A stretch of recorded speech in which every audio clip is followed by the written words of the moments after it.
Sahabat Guru Gesang, mari kita ngaji dan belajar setiap hari. Mudah-mudahan kita semua dirahmati di dunia dan di akhirat nanti. Amin. Nabi Yunus itu minggat tadi abaqo itu. Abaqo itu kalau dalam bahasa Arab pergi gak pamit. Kalau orang Jawa bilang minggat. Kalau itu sebetulnya saking mangkelnya, saking emosinya, beliau akhirnya meninggalkan kaumnya tanpa pamit. Tapi kaumnya itu menjadi tahu bahwa ini serius Yunus. Buktinya dia agak berani di kampung, berarti mau ada adab betul itu. Dan efek positif dari teori itu, teori kultur tadi, kalau ada adab pasti dia pertama yang lari. Kayak dukun itu, kenapa kita tidak percaya dukun nomor itu? Itu kan paling yang minta nomor dulu ada SDSB itu, forecast itu kan paling salam template-nya kan 100.000, padahal dulu forecast itu berapa kalau menang? Kan miliaran ya, juta. Itu untuk kultur kita agak percaya dukun kan, ngapain ngumpulin uang 100.000 kalau dia tahu nomornya kan mendingan tombok sendiri gitu. Itu kan jadi orang itu mesti punya teori umum untuk membenarkan sesuatu atau membohongkan itu. Akhirnya umatnya Nabi Yunus itu iman. Iman itu artinya percaya kalau ini tidak main-main. Buktinya Nabi Yunus gak berani di situ. Akhirnya mereka tobat. Saat itu juga mereka wiridan di lapangan, terus semua kesalahannya diselesaikan. Sampai ada rumah yang sudah dibangun permanen karena di tanah tetangga dirobohkan saat itu juga. Bahkan ada batu yang dulu nyuri, satu dua batu yang dulu hasil nyuri, saat itu juga dirobohkan, dikembalikan sama yang punya. Hari itu semua kedoliman diselesaikan. Ini penting saya utarakan, jadi tobat itu tidak hanya istighfar. Kalau istighfar ribet, tobatnya orang punya utang terus istighfar gitu kan ribet. Kan ribet itu. Ada punya utang terus minta maaf itu kan ribet itu kan, harus diselesaikan itu. Tobat.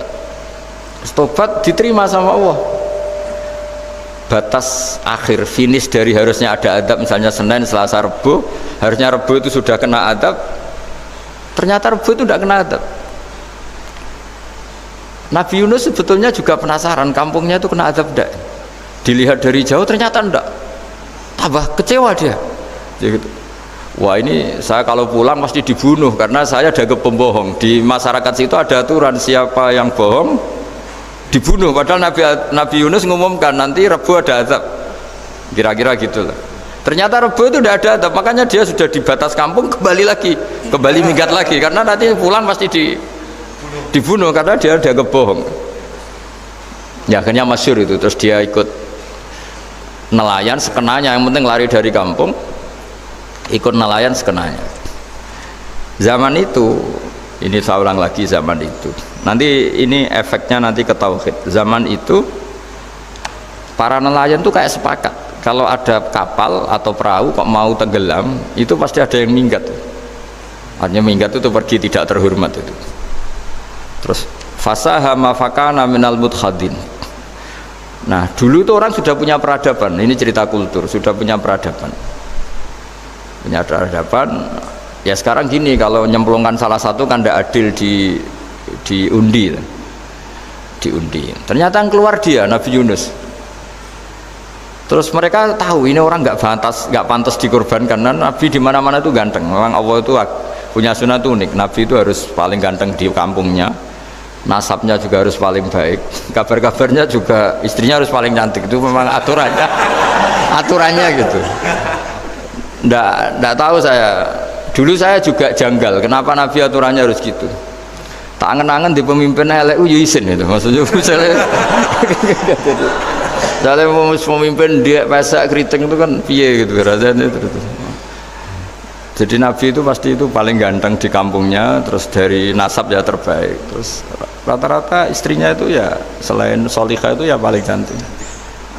Karena ya dibully kan, sopar tidak jadi Nabi, bujune elek kan ya ribet kalau misalnya ada yang bully gitu kan juga ribet. Singkat cerita terus dia akhirnya ditenggelamkan, dibuang karena beliau seorang Nabi. Faltaqamahul khut, beliau ditelan ya. Iltiqam itu tidak digigit, ditelan ya. Karena ditelan beliau tidak ngalami dikunyah, ditelan. Iltiqam itu ditelan karena beliau seorang Nabi. Di dalam batnil khut itu di perut Itu dia wiridan, dan barokahnya wiridan itu perut ikan ini menjadi masjid. Dia nyaman di situ, nyaman karena terus ngalami karomah lah. Andikan wali itu ngalamin karomah. Nah, kesimpulan dari cerita ini itu apa? Masyarakat itu akan selalu dengan kulturnya sendiri. Para nabi juga punya kultur sendiri. Dan Allah yang ngelola itu semua. Saya ulang lagi, Allah yang ngelola itu semua. Makanya terus dua kultur ini kalau Allah menghendaki itu gampang sekali. Akhirnya yang terjadi apa? Nabi Yunus jadi kasih sanksi Allah karena pergi tidak pamit. Masyarakatnya justru enggak, karena tobat. Dan tobatnya masyarakatnya ini karena kekeliruan Nabi Yunus. Keliru dengan makna bukan dosa. Andai kan Nabi Yunus saat itu kok di rumah ingin menyaksikan adab, itu masyarakat mesti gak percaya kan ada adab. Mau ada adab kok dia di rumah gitu. Jadi unik, Allah cara ngelola masyarakat itu unik. Nah, dari keunikan-keunikan cara Allah ini kemudian lahirlah ilmu yang bernama ilmu tauhid, ilmu tawakal, ilmu pasrah nang pangeran itu. Karena kemarin pas Pak Yusuf sama Bu Sulis sowan saya itu tak beri cerita, agama itu milik Allah. Sehingga teori yang dikatakan manusia itu ya teori saja, tetap semua itu di tangan Allah. Ya saya saat itu cerita, misalnya saya ditanya, ini besi, materi besi dengan kaca itu kuat mana? Mesti kita menjawab kuat besi.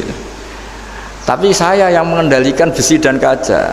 Ternyata saya punya merencanakan menghancurkan besi, menetapkan kaca ini tak simpan, akhirnya puluhan tahun. Yang ini saya rencanakan saya hancurkan itu.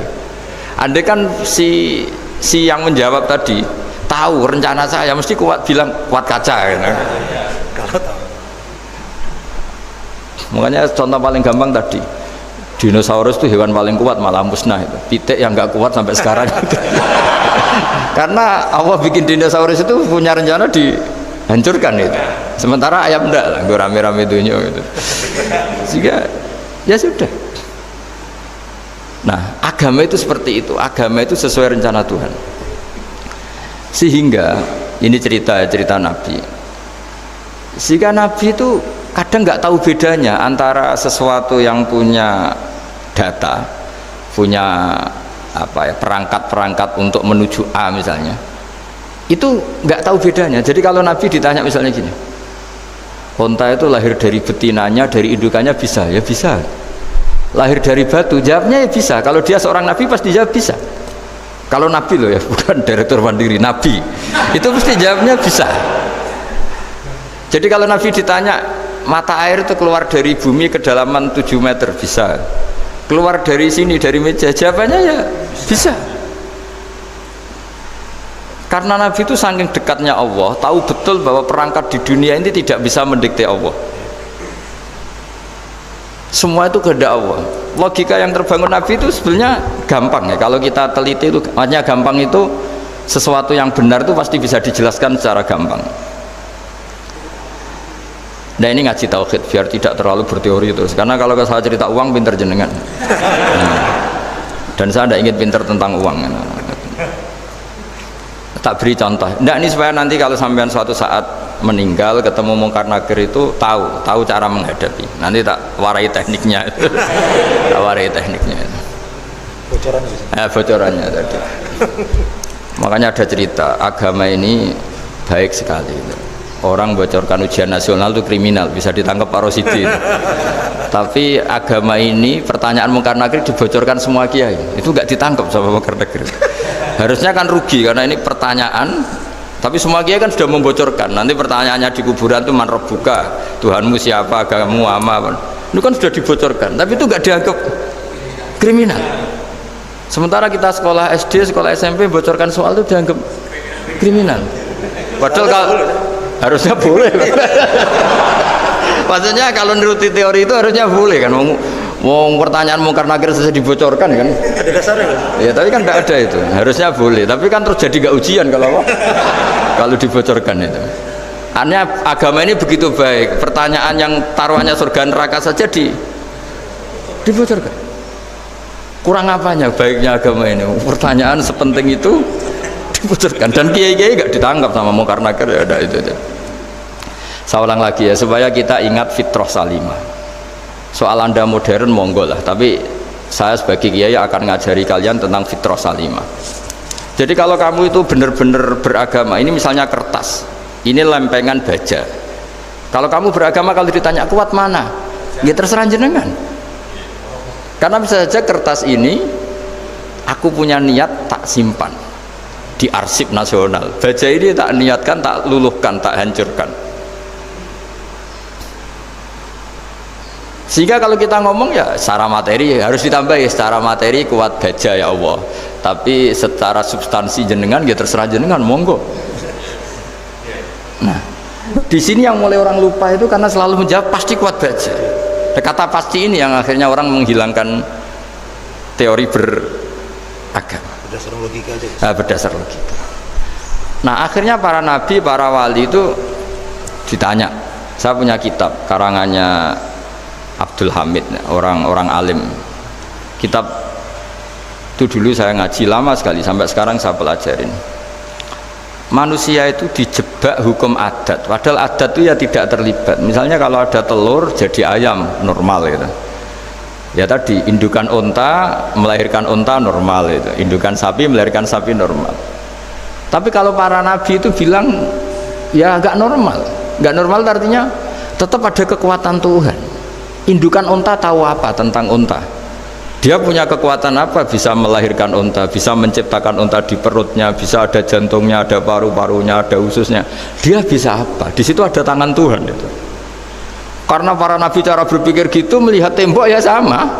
Tembok sama indukan unta itu sama, sama-sama mungkin mengeluarkan unta.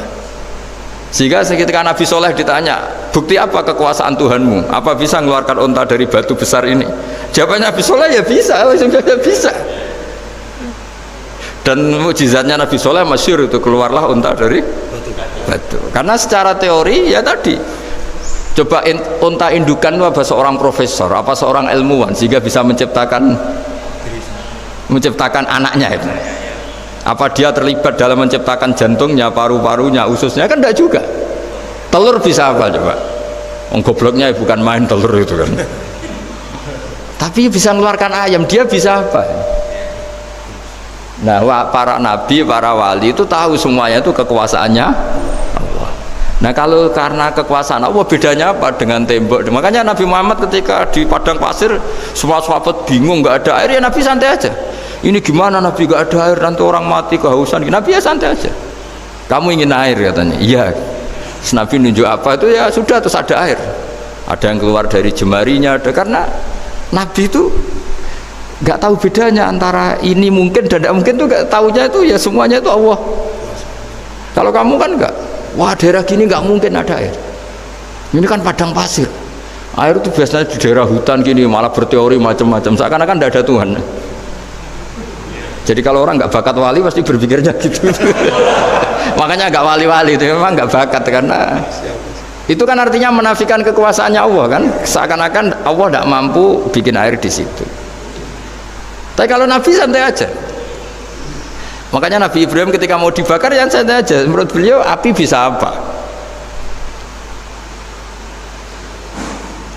Jadi itu meskipun hukum adat itu ya selalu berjalan. Normalnya api yang membakar di padang pasir, normalnya ya nggak ada air, normalnya batu ya nggak mengeluarkan unta.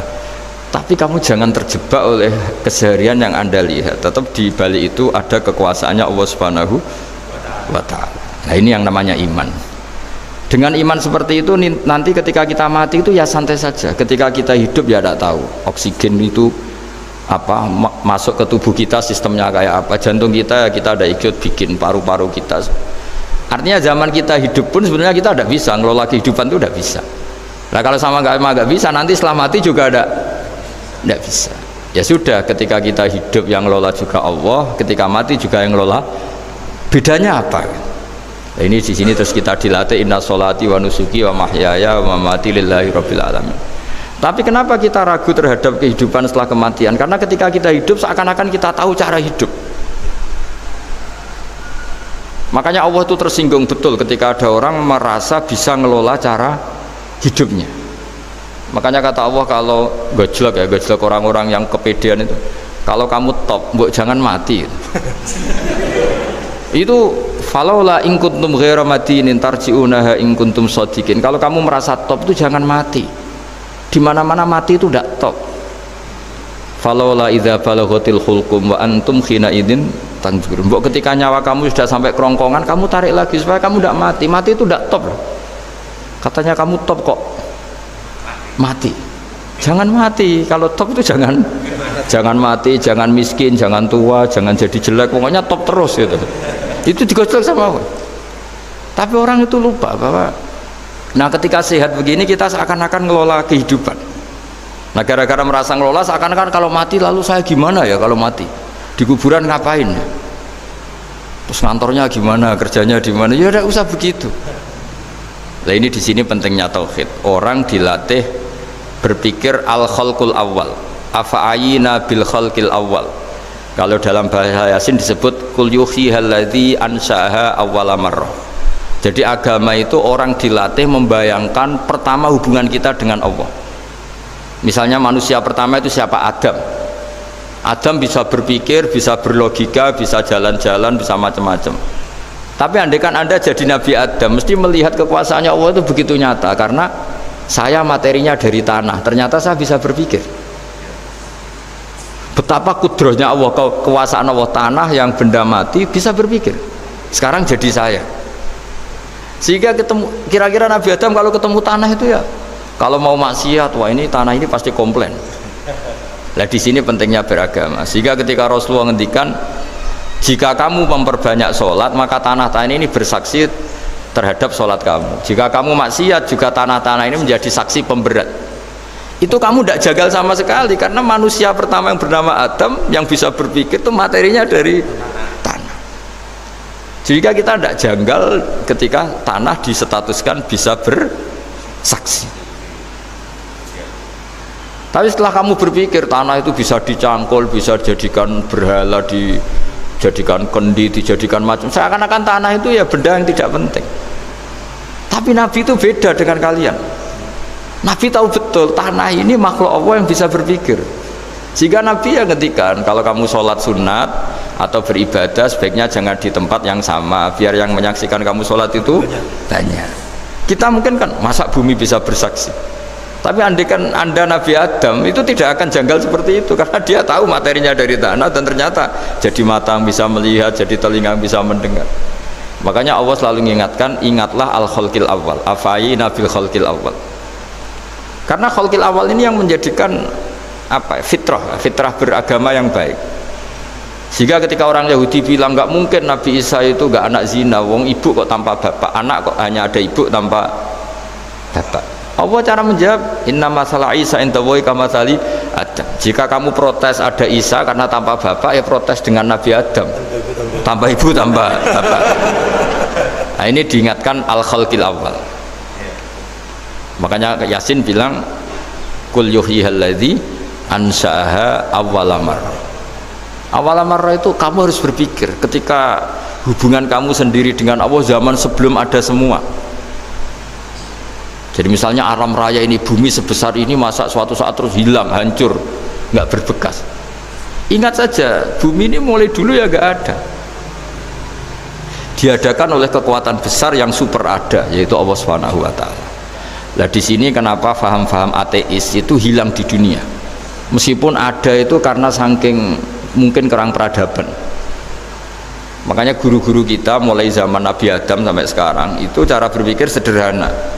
Bumi ini kadung ada, di mana-mana sesuatu yang ada pasti disebabkan yang lebih ada.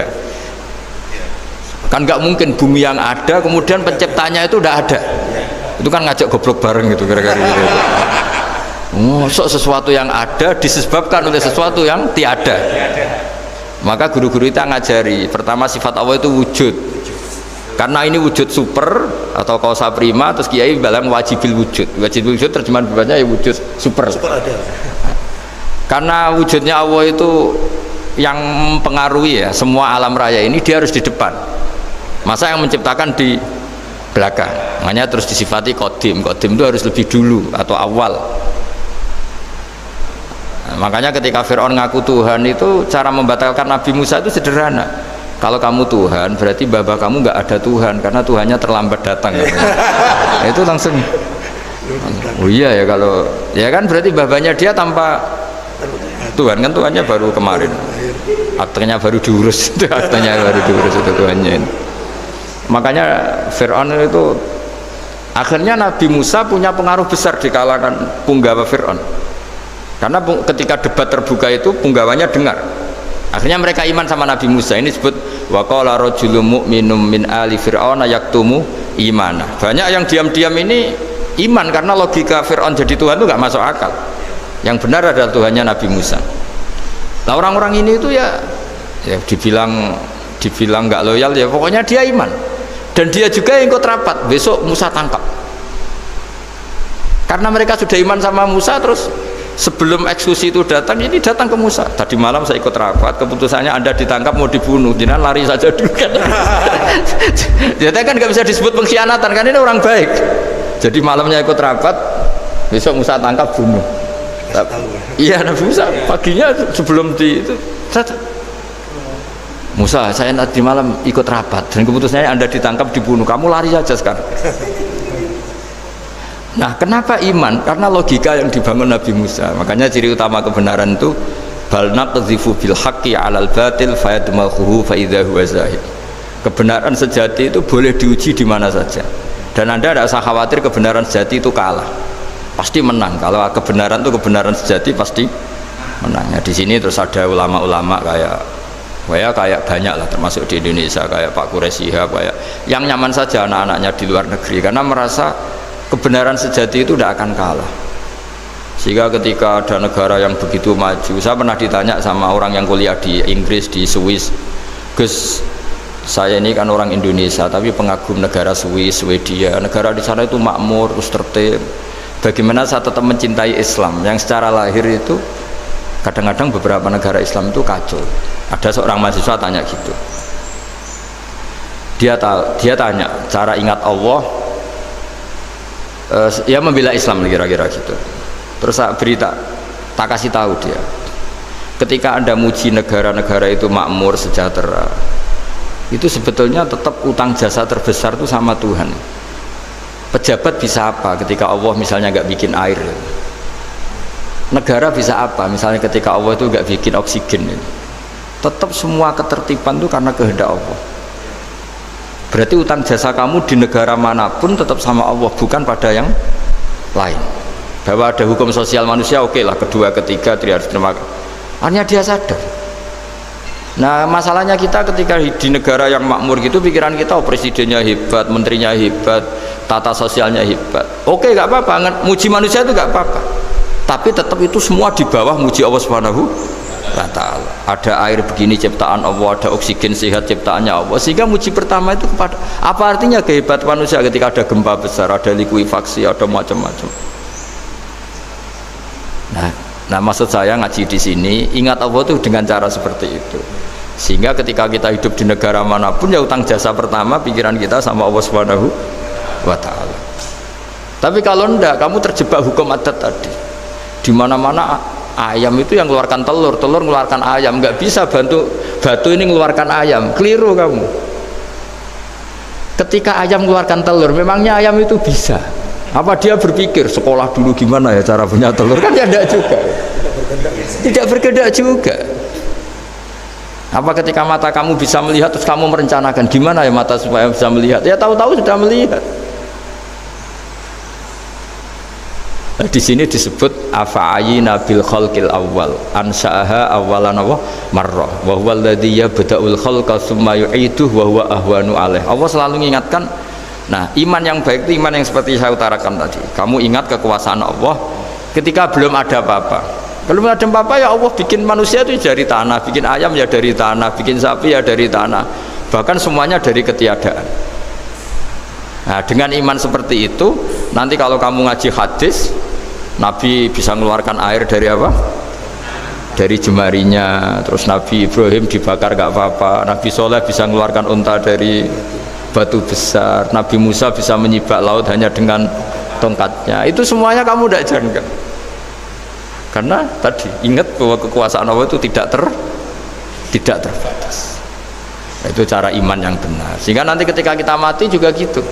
Ketika kita hidup ya tidak bisa ngatur jantung kita, paru-paru kita. Pasti sama lah. Setelah kita mati juga gak bisa ngatur. Yang hanya ngatur Allah Subhanahu wa ta'ala. Hidup kita dalam kendali Allah, mati kita dalam kendali Allah. Ya sudah, terus kita mati ya nyaman saja.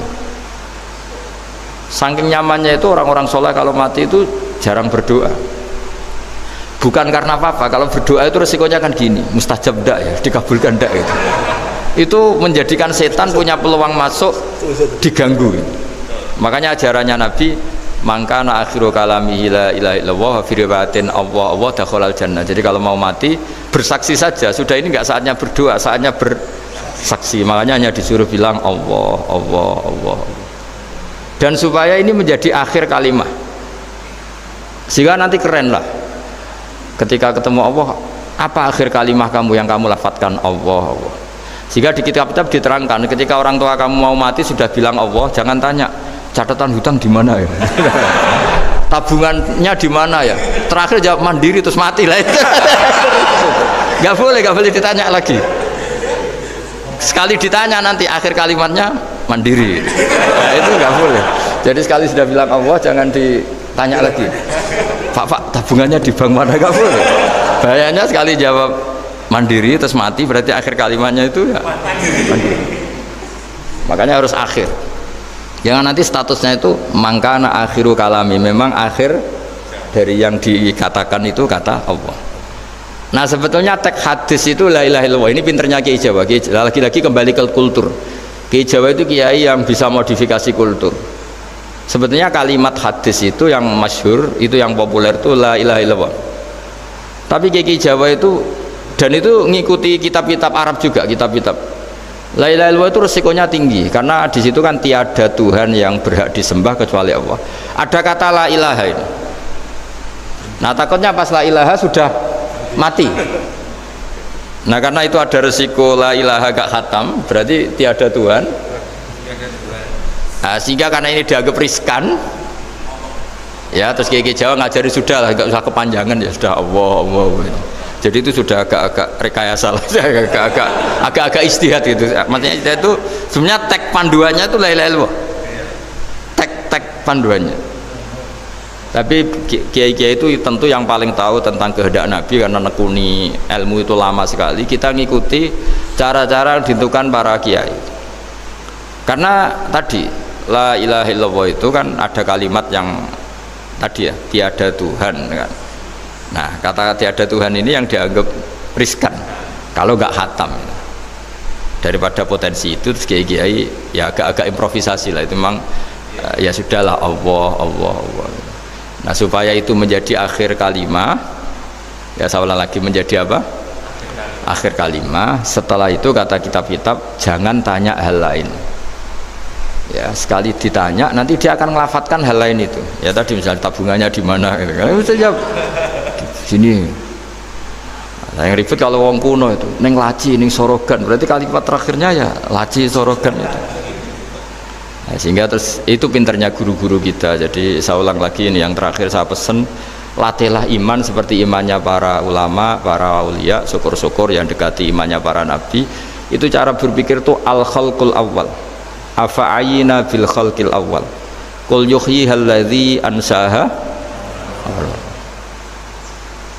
Nah, yang terakhir saya pernah ditanya, ya agak gojekan, agak guyon, tapi saya ditanya, saya itu nggak bisa melihat, Gus. Aneh orang Afrika itu, kan misalnya ada Miss Afrika itu, di sana itu orang paling cantik, malah kadang itu ada kriminal gitu, karena orang Afrika merkosa Miss Afrika.